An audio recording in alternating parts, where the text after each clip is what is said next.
सीमा हैदर को लेकर देखिए TV9 भारतवर्ष का एक बड़ा खुलासा। आपको दिखा दें, 13 मई से 1 जुलाई तक सचिन के घर के पास रहती थी सीमा हैदर। ये पता चला है किराए के मकान में अपनी पहचान छिपाकर रह रही थी सीमा हैदर। सचिन ने सीमा को ये फ्लैट दिलाया था जिसमें वो अपनी पहचान बदलकर रह रही थी। TV9 भारतवर्ष आप पहुंचा है उस घर तक जहां पर सीमा हैदर ने अज्ञातवास किया और भारतीय खुफिया और जांच एजेंसियों को गच्चा देकर तकरीबन 1.5 महीने तक वो इसी घर में रही। इस वक्त हमारी मौजूदगी इसी घर में है। ये घर जो है सचिन के घर से महज 1 किलोमीटर की दूरी पे है और यहाँ पर देखिए उनके हमारे साथ बातचीत करने के लिए वो मकान मालिक भी हैं जिनसे सचिन ने ये बोलकर घर लिया था कि इन्होंने कोर्ट मैरिज किया है और सीमा बुलंदशहर की रहने वाली है। तो सीधे इनसे बातचीत करेंगे और जानेंगे कि आखिर क्या कुछ हुआ था उस 1.5 महीने के दौरान। ये मकान मालिक हैं इस घर के। सर ये बताइए, जब सीमा और सचिन यहाँ आए उनके साथ बच्चे भी थे और क्या उन्होंने कहा, घर कैसे उनको ये आपने दिया? जो सचिन था वो गांव का ही रहने वाला था हमारा और हम उसे जानते थे, बाजार में काम करता था वो।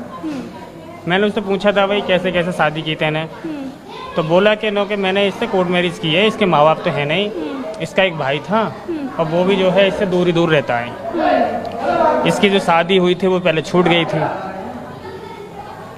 और तो क्या बातचीत हुई सचिन से? आप कैसे कन्विंस हुए? जैसे कि आप उसको जानते थे पहले से, तो आप कन्विंस कैसे हुए उसको घर देने के लिए? आपको कोई शक नहीं हुआ कि कौन सी महिला है, कहाँ से लेकर आया? क्या बताया उसका लोकेशन? उसका लोकेशन बताया था उसने, जब बताया था कि कोर्ट मैरिज की है। मैंने ये एक जिला बुलंदशहर में शिकारपुर के पास की रहने वाली उसने बताया था मुझे। इस दौरान 1.5 महीने जब वो रही तो आपको कोई शक नहीं हुआ कि ये कौन सी महिला है, कहाँ से अचानक से आ गई है? और उसकी एक्टिविटीज कभी ऐसी लगी कि जो संदेहास्पद लगा हो आपको? जिस तरह से सीमा हैदर की वीडियो वायरल हुई उसके बाद से ही लगातार एक के बाद एक खबर जो सामने आ रही है, चौंकाने वाली खबर सामने आ रही है। दोस्तों, ये सीमा जो आई थी तकरीबन 1.5 महीना तक किसी ऐसी जगह इसको रखा गया था जो सचिन के घर से 1 किलोमीटर की दूरी पर कहीं मकान लिए हुए थे और वो मकान मालिक से सचिन ने ये बात कही थी कि ये इसके साथ हमने कोर्ट मैरिज करनी है और इसको अभी फ़िलहाल यहीं रखना है और ये कहीं बुलंदशहर के रहने वाली है, यानी बुलंदशहर के रहने वाली है। उन्होंने ये बात नहीं कही थी कि ये पाकिस्तान से आई है। ये खुफिया तौर पर उस जगह रखा गया था, लेकिन जब ख़बरें वायरल हुई, वीडियोस वायरल होने लगे तो फिर ये लोग डट करके सामने आए और सामने आने के बाद सोशल मीडिया की जीनत बन गई।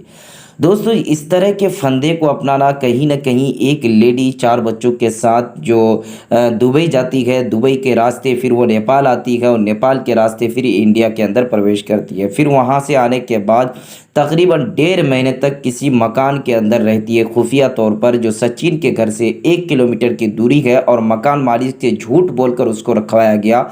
ये कहा गया कि वहाँ पर जो मकान मालिक ने पूछा ये कौन है और क्यों लेकर आए हो, सचिन ने कहा कि ये बुलंदशहर की रहने वाली है, इसके माँ बाप नहीं है, इसके भाई थे, इसके भाई भी छोड़ दिए इसको और इनके जो पति थे उसके पति से भी इसकी शादी टूट चुकी है, इसलिए हम इसके साथ कोर्ट मैरिज करने वाले हैं जब तक यहाँ पर रहने दिया जाए।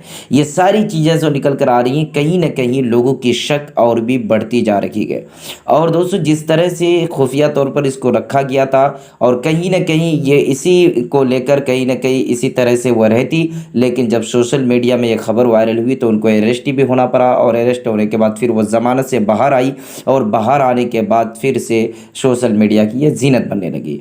बाकी सचिन और सीमा के मामले को लेकर जिस तरह से सोशल मीडिया में खबरें चल रही हैं, सोशल मीडिया में लोगों का ये कहना है कि किसी भी हालत में इनकी गिरफ्तारी होनी चाहिए और इनको फिर से पाकिस्तान भेजनी चाहिए, क्योंकि कहीं ना कहीं ये भारत के लिए खतरा साबित हो सकती है। बाकी आपकी क्या राय है, आपकी प्रतिक्रिया क्या है, आप कमेंट बॉक्स में जाके ज़रूर बताइए। चैनल को सब्सक्राइब कीजिए, ज़्यादा से ज़्यादा वीडियो को शेयर कीजिए।